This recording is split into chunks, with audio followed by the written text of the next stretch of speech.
For today's video mga pare ko, may panibagong YouTube channel na naman tayong i-review o i-feature. Walang iba, kundi YouTube channel ni Jay Yoong. So yung mga pare ko to si Jay Yoong, mayroon na siyang 6 million subscribers mahigit. Ginawa kay YouTube channel no September 2, 2014. At may total video views siya na umabot ng 986,368,757. Dito sa video ito mga pare ko ay ating alamin kung magkano na nga ba ang kanyang estimated YouTube sahod. Disclaimer, lahat na makikita yung amount dito o mababanggit kong amount dito ay pawang estimated po lamang gamit ang Social Blade.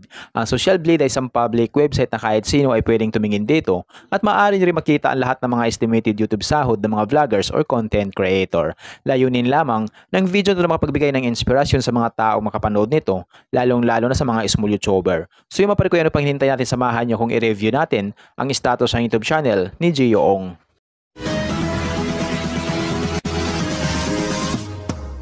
So yun mga pare ko, dito tayo ngayon sa official YouTube channel ni Jay Yoong dito sa Social Blade. So meron siyang 223 uploads na video at yung kanyang subscribers ay maabot na sa mahigit 6 million subscribers. Total ang kanyang video views, nakakuha na siya ng 986,368,757. Country, Philippines. Channel type, education. Ginawa yung YouTube channel no September 2, 2014. Nakakuha siya ng 60,000 subscribers, tumaas ito ng 20.0% kumpara sa nakalipas na 30 days.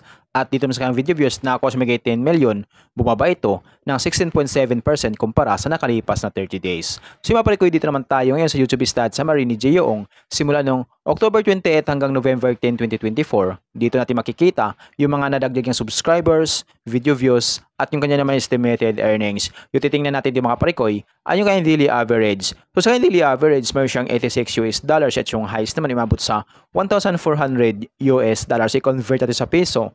Simula natin pag-convert sa lowest na mayroon siyang $86 i-times natin sa 58 ay mayroon siyang 4,988 pesos na posible ang kitain sa loob ng isang araw. At kung abot naman niya yung highest na umabot sa $1,400 i-times natin sa 58 ay mayroon siyang 81,200 pesos na posible ang kitain sa loob ng isang araw. So yung mga parikoy, dito naman tayo ngayon sa kanyang estimated monthly earnings. So disclaimer po lamang mga parikoy, ang video na ito ay layunin lamang na makapagbigay ng inspirasyon sa mga tao makapanood nito, lalong-lalo na sa mga small YouTuber. Lahat na makikita yung amount dito o yung mababanggit kong amount dito ay pawang estimated po lamang gamit ang Social Blade.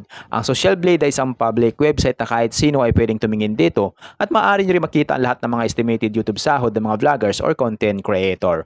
So yung mga parikoy, dito sa estimated monthly earnings ni Jay Yoong, mayroon siyang $2,600 at yung highest naman imabot sa $41,200.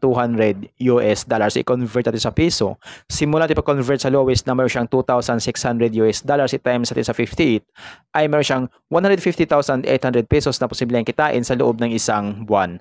At kung abot naman yan yung highest na umabot sa $41,200 i-times natin sa 58 ay mo siyang 2,389,600 pesos na posibleng kitain sa loob ng isang buwan. Pero maaaring magbabago pa ito mga parikoy, depende sa dami ng views na makukuha ni Jay Yoong. So dahil ang sahod ng mga vloggers or content creator, nakadepende sa dami ng views, hindi sa dami ng subscribers. At laking tulong din yung mga viewers na hindi nag-i-escape ng ads. So kapag once hindi po tayo nag-i-escape ng ads, medyo lalaki ang YouTube sahod ng mga iniidolo nating vlogger. So yung mga parikoy, hanggang dito na yung video natin. So kung mayroon kayong iniidolong vlogger na gusto nyong malaman yung kanilang estimated YouTube sahod, paki-comment lamang sa comment section at gagawa natin ng itong klaseng ori ng video. At kung nagustuhan nyo ang video ito mga parikoy, huwag niyo po sanang kalimutan mag-like, share at mag-subscribe sa munting channel nito. Once again, this is Parikoy TV. Peace out.